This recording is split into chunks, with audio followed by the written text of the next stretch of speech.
যখন পুলিশরা তাড়াতে আরম্ভ করে ওই সময় হুড়তালের ভিতরে আমার মনে হচ্ছে এমন হবে দেখতেছিলাম যে মনে হচ্ছে নারী পুলিশ সব বেড়ে যাচ্ছে মনে হচ্ছে। তার জুতো ঘাড়ের ব্যাগ টাকটা ফেলে দিয়ে নিজের যান বাঁচানোর জন্য আমি দৌড়ালাম। দৌড়াইয়ে সামনে খাট পালাম একটা বিল্ডিংয়ের সাইডে, সে খাটের ভিতরে লুকালি এরকম। ওই সময় পুলিশ হয়ে যায় খুব তাফালিং শুরু করে দিলে, যার পাশে তার গুলি কষে মারছে এরকম কষে শালা হেফাজতে গেছিলাম, শালাকে খাইছে টাকা, শালাকে লজ্জা তো আর এখানে আসবে না করতে করতে করতে করতে এরকম আমার এক পা পেয়ে গেল। পারলে আমার রাইফেল দিয়ে গুঁতো মেলে নিয়ে আমার রোডের বের করে রোডের উপর ফেলে দিয়ে রাইফেলের বাদ দিয়ে মার শুরু করে দিলাম। আমি একটু দৌড়তে লাগলাম, দৌড়তে গেলে এখন লাথি মারলে কিছু ছিলে আমাকে এরকম লাঠি দিয়ে মারতে শুরু করে দিল। এমন সময় এক ব্যক্তি এসে আমার দাপনের দিকে নিক্ষেপ করে বোম মারলে আমার এরকম ওই জায়গা। আচ্ছা, আপনাকে যে পুলিশের পরে যেসব ছেলেপেলে লাঠি দিয়ে মারছে তারা কি পুলিশের লোক ছিল কিনা? না, পুলিশের সাথে সাথে কিছু পাবলিকও ছিল আর কি, সাধারণ ছেলেপেলে না? আপনার ধারণা কি ওরা কারা ছিল?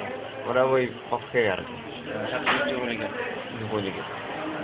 আর হচ্ছে যে আপনাকে পুলিশ কি গুলি করছে কিনা কোনো? পুলিশে গুলি করলো। বোমটা হচ্ছে সেটা মারতে মানে ভোরতলা ভিতরে, তখন আমার আর খেয়াল ছিল না। আর আপনার দেখা আশেপাশে কেমন লোক মারা গেছে? আমি যখন মারা যায় তখন আমার পাশে আরো দুটো লাশ পড়েছিল, তারা মৃত্যু। আপনার পাশে আরো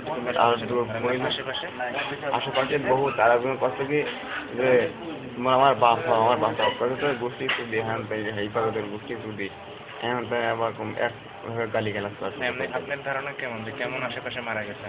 আশেপাশে এমন যে প্রায় আমার যখন মারে তখন প্রায় 15-20 জন মারা গিয়েছে। আপনার সাথেই? জি, আমার সাথে মারা গেছে।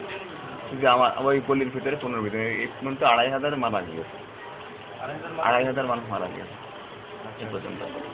আপনি হেফাজতে যারা মঞ্চে যেসব ছিল দায়িত্বশীল নেতারা, মুরব্বীরা হুজুররা যারা ছিলেন ওদের মারা গেছে। ওদের মধ্যে কি অনেকে মারা গেছেন?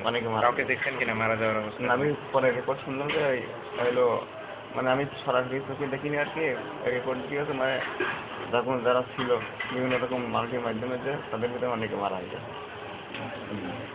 আচ্ছা, ঠিক আছে, আপনাকে ধন্যবাদ।